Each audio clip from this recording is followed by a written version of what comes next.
looked up to my older brother and his friends, and that's what they did.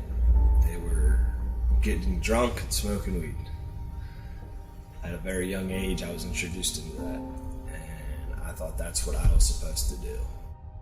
And that led to the selling of the drugs and living that lifestyle, which led down a long road of destruction.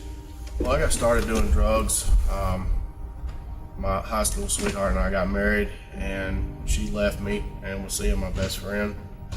And I had a buddy come by with some pain pills, and I tried them, and I fell in love with them. I didn't have to deal with the pain anymore, and they made me feel good. So from then on, I had to have them every single day for 17 years. I was pretty young. I just started drinking, doing pills at a younger age. Maybe a little later than some, 16, 17 years old I think I started drinking and popping pills, and I think I just did it because I wanted to, and it just got worse. It led to a life of destruction. I would say our most sobering moment was when one of our best friends left the program and overdosed. It was pretty tough. It was hard to see his family in pain and suffering, and we knew how much his family cared about him. And he wanted to go home and be there for his family, but wasn't ready. It was almost unreal, like how quick it happened. He had only been home, maybe 2 weeks? Yeah. 10 days. OD'd and passed away. So it was just hit us hard. All he wanted to do was be there for Christmas for his daughter. And I'll never forget, it was just like yesterday, we were eating breakfast, and Paul was looking at Facebook, and you could just see the terror on his face, and he looked up and he said, Mark had died. It was Christmas morning. It was just big for us, because we came to our agreement that if Mark was here, he would have finished the program, and we made this deal that we were going to finish it, from the start. Yeah, but every part of this walk's going to be. I think that's why God put us all together at Pittsburgh and here.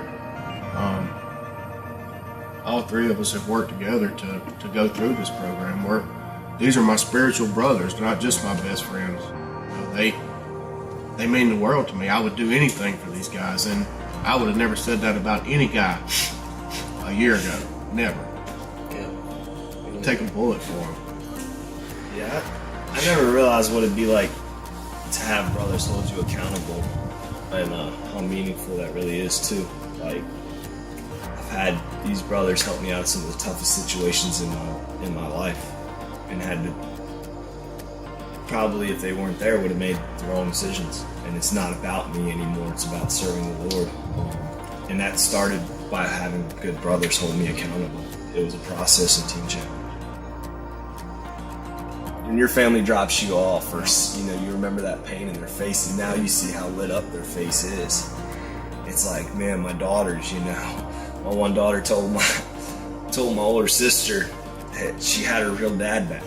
Moving out to Pittsburgh's a little farther away, but I know that I've wasted so much time and not been there for my kids that I really need to take this opportunity and do something with it. My father has never left my side during all this.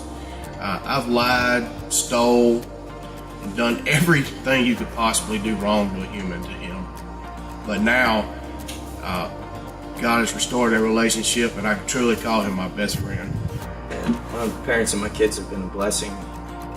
Like my daughter just asked about you guys the other day on the phone, and it's just, she's been a blessing. I mean, she's awesome. The things that I've put her through, she shouldn't even want anything to do with me. And I mean, she supported me and backed me and everything. And ITPing in Pittsburgh opened easier doors, traveling and stuff for me to get my son and my daughter. So. Me and Ben will be attending college in January for addictions counseling. So I know for myself, I'm hoping to work closely with the guys and get a feel for what I'm going to be doing from now on. It's just exciting moving on to the next step in our lives, and like Chuck said, just being able to help people out, point them in the right direction, try to get them on the path of Christ, and like he said, we know where they're at and what they've been through. So I think it's just exciting getting to help people out. Today I can find true happiness and joy in the healthy relationships I have with my friends and family, and the way God has helped me rekindle these friendships. Today I find true peace and joy in knowing that if I keep Jesus Christ first in my life, I can accomplish anything. Today I find true happiness in seeing the smiles on my kids' faces, knowing that they have a good dad. Having spiritual brothers through this journey has been a great help in me not leaning on my own understanding.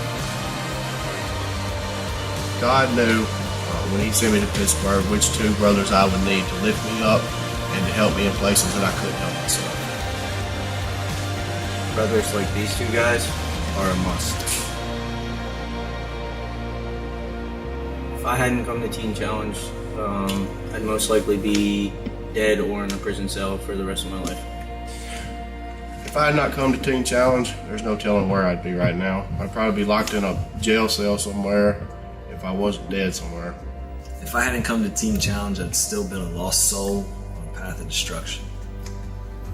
2 years ago, 2 years ago, 2 years ago, I was sitting in a jail cell. I was sitting in a jail cell, hopeless. I found myself in the back of an ambulance. Today I find myself a true child of God. Today, I'm not ashamed of the gospel. Today, Jesus is my chain breaker.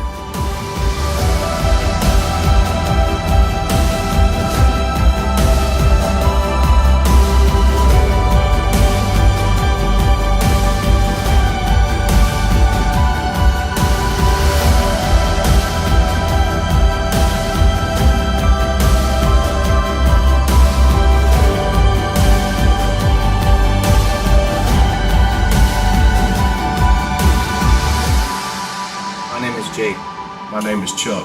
My name is Ben, And this is our true story.